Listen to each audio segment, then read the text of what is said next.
พอเล่นแล้วลูกก็ให้เอ้ยเล่นเปลี่ยนกันเล่นเลี้ยง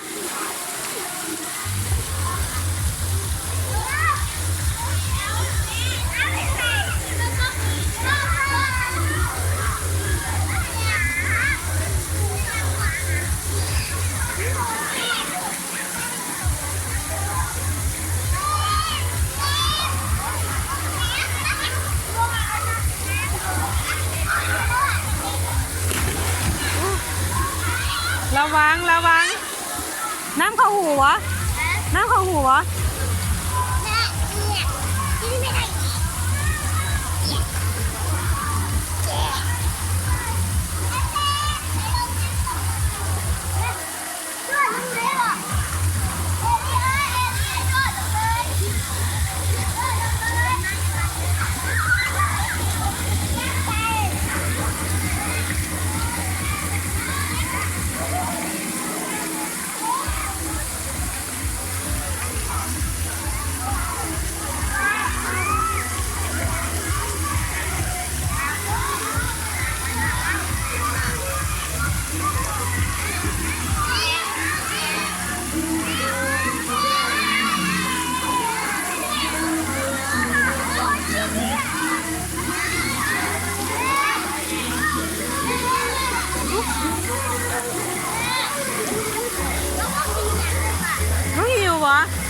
หิวปะเดี๋ยวแม่ไปซื้อให้กิน